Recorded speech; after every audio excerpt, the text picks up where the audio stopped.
Hey, this is Pastor Laf. Thanks for joining me today. It's Monday, and we're reading out of Psalm chapter 74. Now, just because it's called the Book of Psalms doesn't mean that every psalm is written by David. This is actually called a contemplation of Asaph. So we're going to read this, and it also doesn't mean that every psalm is written in the time that David, during David's reign, or David's rule, or even Solomon's rule.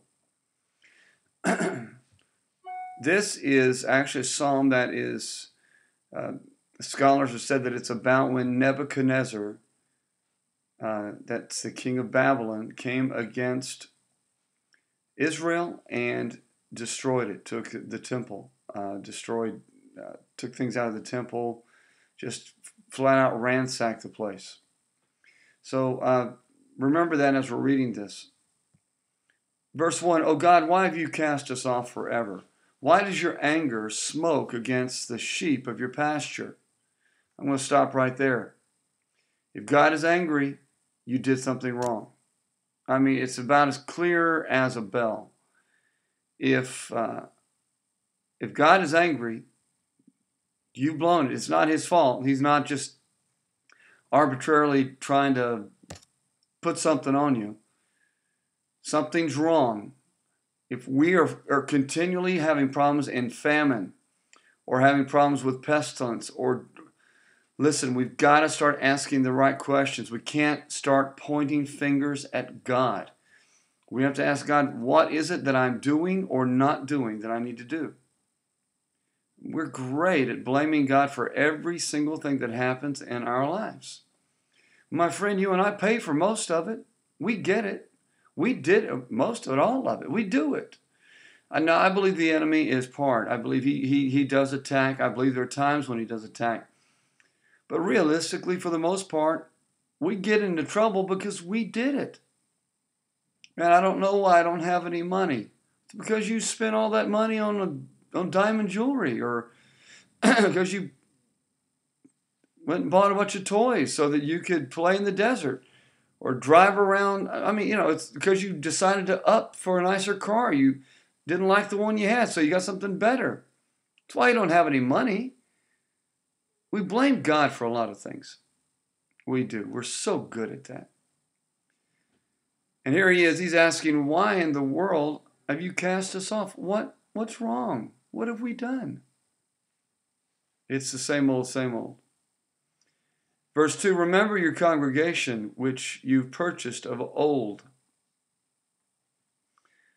the tribe of your inheritance, which you have redeemed, this Mount Zion, where you dwelt. Remember it, Lord. Remember this. We're your people. Remember what Jesus said? Jesus said, if you were the sons of Abraham, you would know my voice. But because you don't know my voice, you're only proving that you're actually sons of the devil.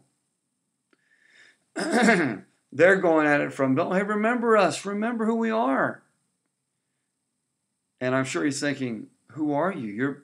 I've redeemed you, but you're not living like the redeemed. Verse 3. Lift up your feet to the perpetual desolations. The enemies damaged everything in our sanctuary. Your enemies roar in the midst of your meeting place. They set up their banners for signs. They seem like men who lift up axes among the thick trees, and now they break down its carved work all at once with axes and hammers. They set fire to your sanctuary. They defiled the dwelling place of your name to the ground. They said in their hearts, let us destroy them all together. They burned up all the meeting places of God in the land. Now, I'm going to stop right there because that's an interesting word. Here we go. First off, when I read this first part, I realize that they're actually destroying the temple. Where were people supposed to go to worship God? One place, the temple. Now, they could worship God. You can worship him, but offerings and sacrifices supposed to take place in the temple. Interesting that in verse 8 they said, you burned up all the meeting places of God in the land, which would imply to me that there were high places where groves, or where there were trees, or where they had created their own altars. It's amazing that they even put this in here. God, why? They're destroying all of our high places. You know why it's weird? Because the high places were an abomination to God. He would only allow worship in one way, and that was in Jerusalem at the temple.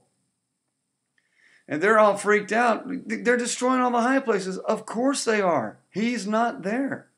He's at Jerusalem in the temple. Listen, God has a prescribed way for worship.